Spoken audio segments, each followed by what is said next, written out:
Fala pessoal, Márcio Acabe e vamos para mais uma videoaula. No nosso conteúdo de hoje iremos abordar as respostas agudas hormonais ao exercício resistido, a famosa musculação. Portanto, nossos objetivos: conhecer a relação exercício resistido e hormônio, compreender as funções dos diversos hormônios ao corpo e entender as respostas hormonais ao exercício resistido. Nossa metodologia é videoaula expositiva. Eu sou o professor Márcio Acabe. Concentre-se na aula e bora lá. Muito bem, pessoal. Muitos trabalhos têm estudado aí, muitos estudos, aliás, têm estudado o comportamento hormonal dos exercícios resistidos, ou seja, a famosa musculação. Entretanto, poucos relacionam o hormônio cortisol, o GH, que é o hormônio do crescimento, e a insulina. O exercício resistido ele é a base da maioria das modalidades do treinamento esportivo e busca onde busca um aumento da força, da hipertrofia muscular, promoção da saúde, etc. e tal. Devido às suas características metodológicas, como por exemplo a execução do esforço físico de alta intensidade intercalado por período de recuperação, a musculação promove importantes ajustes metabólicos e endócrinos, além dos ajustes cardiovasculares. As adaptações metabólicas e endócrinas observadas durante a realização de um esforço físico resistido, por exemplo, deve-se aos ajustes no momento das concentrações plasmáticas na secreção de vários hormônios. Dentre estas adaptações são observadas elevações da concentração do hormônio cortisol, o hormônio do crescimento, assim como as concentrações plasmáticas da insulina. Há algumas necessidades de estudar então o comportamento desses hormônios, devido a inúmeros trabalhos apresentarem resultados um tanto contraditórios entre esses três hormônios que eu citei agora há pouco. Dentre os trabalhos, nós temos um estudo de Macaulay e colaboradores, além de um estudo de Nunes e colaboradores que encontraram diferentes concentrações plasmáticas de cortisol na musculação, como também um estudo de Leite, Leite e colaboradores. Eles observaram a elevação nas concentrações plasmáticas do hormônio do crescimento em momentos distintos durante a recuperação. E o outro estudo de Rastad e colaboradores, que encontraram as reduções nas concentrações de insulina, enquanto um estudo de Elfins, que encontrou esse mesmo hormônio aumentado durante a prática da musculação. Ou seja, podemos observar então que existem aí algumas controvérsias e por isso o objetivo com o tema escolhido desta aula, para a gente entender melhor aí e chegar num consenso crítico das funções da musculação com esses três hormônios, cortisol, GH e insulina. Bom, o hormônio cortisol tem importante papel no controle da glicemia, já estudamos isso anteriormente, durante a realização do esforço físico, por elevar as concentrações plasmáticas dos substratos de aminoácidos, de ácidos graxos livres, glicerol, que permite o hepatócito incrementar a gliconeogênese hepática, que também já estudamos esses mecanismos aí em outra ocasião.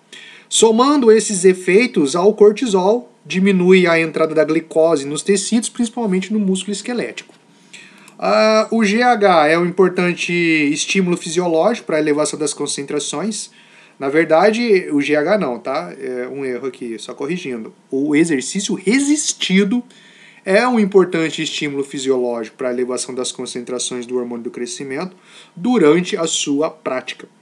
O GH, portanto, como cortisol, também apresenta importante função no controle da glicemia plasmática ao promover a elevação dos substratos que estimulam a gliconeogênese lá no fígado.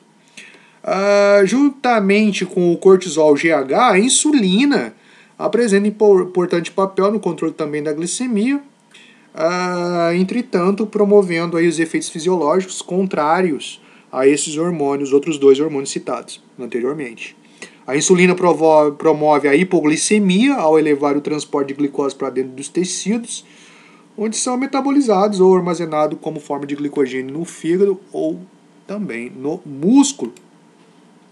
Muito bem, então existe um estudo aí feito por Altran e colaboradores em 2014 pela Universidade Estadual Paulista, a Unesp, no campus lá de Rio Claro. Esse trabalho analisou o comportamento das concentrações plasmáticas do hormônio cortisol, GH e insulina na prática da musculação, na mesma intensidade relativa com a relação do percentual de uma repetição máxima, porém com massas musculares distintas, com o recrutamento dos grupos musculares dos membros inferiores no esforço físico do leg press, que é o exercício aí, né, o avaliado, e o agrupamento dos membros superiores, que foi do supino reto. E constatou com uma amostra de 10 voluntários do sexo masculino, com idade média de 20 anos, com um peso corporal aproximadamente 74 kg e a estatura 1,77 m. O índice de massa corporal, ou seja, o IMC, ficou por volta aí médio desses 10 indivíduos de 23,8. Os voluntários realizaram 4 sessões de musculação no Laboratório de Fisiologia do Instituto de Ciências Fisiológicas da Universidade Federal de São Carlos.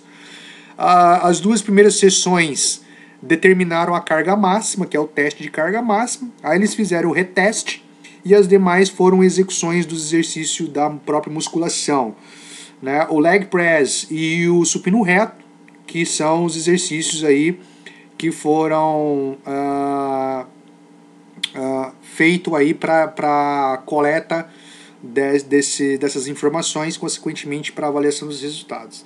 Essas coletas de amostras de sangue para a dosagem das concentrações plasmáticas do hormônio cortisol, GH e insulina ocorreram em repouso em três tempos distintos, ou seja, 0 minuto, que quer dizer imediatamente após a sessão, 30 minutos após a sessão e 90 minutos, ou seja, 1h30 aproximadamente após a sessão. Isso corresponde ao processo de recuperação do pós-treino desses grupos. Muito bem, nós temos aqui a tabela, né, de classificação aí desses valores. Essa tabela apresenta os valores médios de desvio padrão das concentrações plasmáticas dos hormônios cortisol, GH e insulina. Aqui, como vocês podem ver, durante a recuperação para ambos os exercícios, né? Leg press e supino reto. As concentrações plasmáticas do cortisol foi semelhante nos 2 esforços físicos, sendo elevadas no repouso e reduzindo durante a recuperação.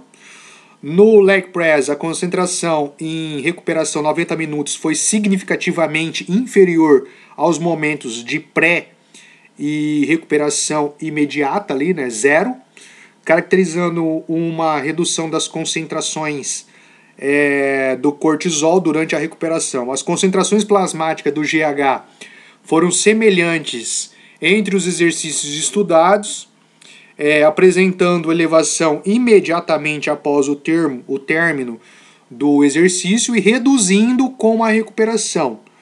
Foi no momento, então, imediato que ambos os esforços físicos apresentaram as maiores concentrações, sendo que o leg press significativamente superior à pré.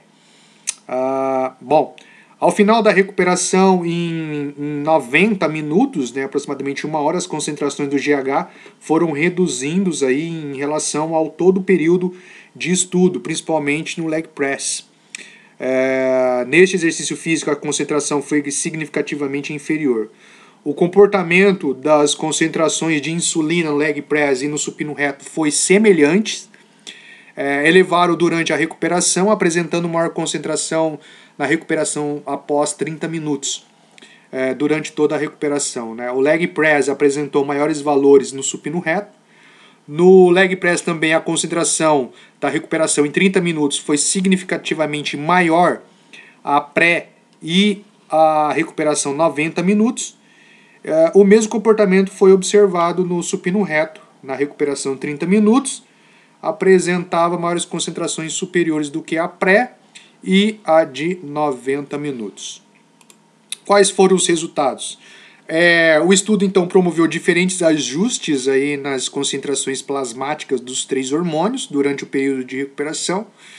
Em relação ao cortisol, observamos um comportamento divergente daquele encontrado na literatura. Durante a recuperação, observaram a redução nas concentrações de cortisol. Este comportamento acredita-se que possa ser devido à metodologia utilizada no estudo, onde foi utilizado apenas um único exercício resistido e assim uma baixa da demanda metabólica. Entretanto, tal esforço físico ali foi suficiente para elevar as concentrações plasmáticas do hormônio do crescimento, né? As elevadas concentrações desse hormônio na recuperação apresentaram um importante mecanismo na regulação sobre a insulina neste estudo. Outra função interessante dos hormônios é que está relacionada ao envelhecimento, né? O processo de envelhecimento é acompanhado por alterações no sistema neuromuscular e endócrino, tendo como consequência a redução da força da massa muscular, principalmente. Um estudo de Rosenberg e colaboradores denominaram essas alterações na quantidade e qualidade muscular relacionada à sarcopenia. E a sarcopenia, já sabemos, mas para aqueles que não conseguiram entender aí o que é sarcopenia nas aulas anteriores, é o processo fisiológico natural de perda muscular causado pelo envelhecimento. Então, este fenômeno que tem sido associado às implicações para a saúde dos idosos, né, tais como o aumento do número de quedas, declínio da capacidade funcional, a osteoporose, a disfunção da termorregulação e principalmente da intolerância à glicose. Este processo pode tornar alterações fisiológicas do envelhecimento em uma condição patológica, né, com impacto negativo na qualidade de vida e na autonomia dos indivíduos idosos. Essas consequências, por exemplo, nos níveis séricos de testosterona, que está relacionada ao sistema endócrino, ela declinam com o avanço da idade. E estudos sugerem uma relação causal aí entre a queda desse hormônio e o declínio também, tanto da força quanto da massa muscular. Adicionalmente, reduzindo aí a massa muscular verificada nos idosos, tem sido atribuído pelo menos em parte aos menores níveis de atividade física, em especial a musculação, observado nessa população aí da terceira idade, né? De fato, é bem constatado na literatura que idosos menos ativos apresentam menor massa muscular quando comparados com os congêneres mais ativos, os idosos aí que são fisicamente mais ativos, principalmente aqueles que praticam exercícios com pesos. O exercício com peso ele induz respostas fisiológicas agudas importantes para ganhos de força e hipertrofia muscular, alterações hormonais que promovam aí um ambiente anabólico, né, para o aumento dessa massa magra, que é o papel importante nas adequações crônicas induzidas por essa modalidade. Por outro lado, em indivíduos com idade avançada, essas respostas precisam ser bem mais caracterizadas. Tem sido demonstrado que o exercício resistido, ou seja, a musculação, aumenta agudamente a concentração de testosterona total em homens, mulheres jovens. Entretanto, em mulheres idosas, as respostas são um pouco controversas. Por isso nós vamos estudar. E aqui eu selecionei este estudo para examinar as respostas hormonais agudas frente a diferentes intensidades da musculação. É um estudo de Oliveira e colaboradores feito em 2008, onde eles utilizaram um delineamento transversal. Todas as voluntárias foram conduzidas em ordem aleatória a 2 sessões de musculação, diferenciadas apenas pela intensidade do treinamento. Então foram divididos em 2 grupos. Esses grupos são chamados de G50 e G80, ou uma sessão só com o grupo controle. A amostra foi composta por 15 idosas, com média de idade de 67 anos, fisicamente independentes. Todas elas na fase pós-menopausa. Foram incluídas apenas as idosas que não estavam enganjadas em em exercício físico. Havia pelo menos 6 meses aí sem estar praticante, né? Serem praticantes aí, serem fisicamente ativas. As sessões apresentaram as seguintes características. 3 séries de 13 repetições a 50% de uma RM, de uma repetição máxima, que é o grupo G50.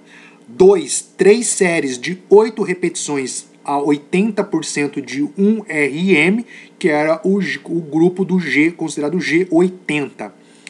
E 3, a sessão controle, no qual as voluntárias se mantiveram em repouso durante todo o equivalente a G50 e a G80, o grupo 1 e o grupo 2. As sessões 1 e 2, elas foram compostas pelos mesmos exercícios, os quais foram realizados na seguinte ordem: supino sentado, cadeira extensora, remada sentada, cadeira flexora, flexão de cotovelos com halteres, flexão plantar sentada e tríceps na polia.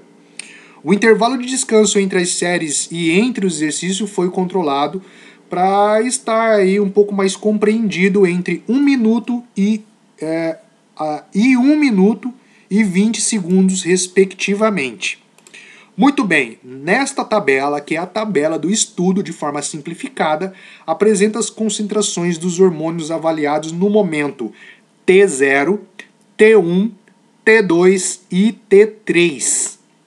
Significa o quê? Bem como as diferenças significativas entre os grupos. 3 horas após a realização da musculação, T2, nas intensidades de 50% e 80% de 1 RM, as concentrações do cortisol encontravam-se significativamente inferiores quando comparados ao momento do pré-exercício, que é representado pelo T0. Em relação à visita do controle, foi observado que os valores de cortisol apresentaram o mesmo comportamento, ou seja, a redução significativa em T2. Ok? A ANCOVA, corrigida pelos valores iniciais, não mostrou diferença entre os grupos para os valores de T1, T2 ou T3. Similarmente, não houve diferença entre as sessões de 2,2, 1,94 e 1,62. Ok? Bom, resultados. Embora não tenha sido verificadas diferenças significativas entre as sessões em relação aos hormônios avaliados, com base nos estudos observados, é possível sugerir que as mulheres idosas previamente sedentárias, que é no treino, nas questões aí do exercício resistido, realizado tanto de 50% a 80% de 1 RM, com volumes equiparados, não induzem a elevação aguda significativa do cortisol, da testosterona e do GH. Ambas as intensidades de exercício parecem minimizar a redução de secreção da testosterona inerente ao ciclo diário fisiológico e observada após a sessão controle.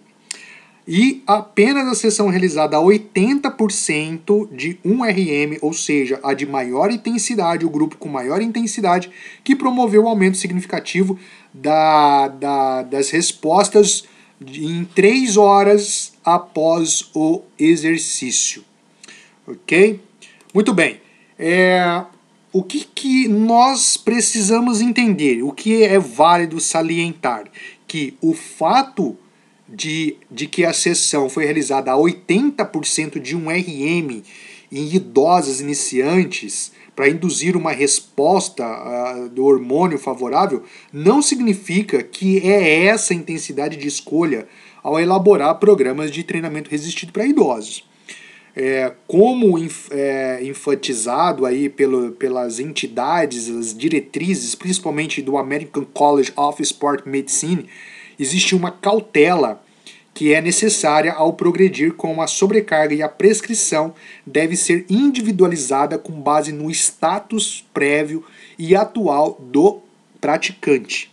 Adicionalmente, os resultados da presente investigação aí do estudo citado requer confirmação em futuros estudos, os quais devem também examinar as adaptações hormonais crônicas ao treinamento resistido em mulheres idosas. Muito bem, pessoal, essa aqui foi mais uma videoaula e até a próxima.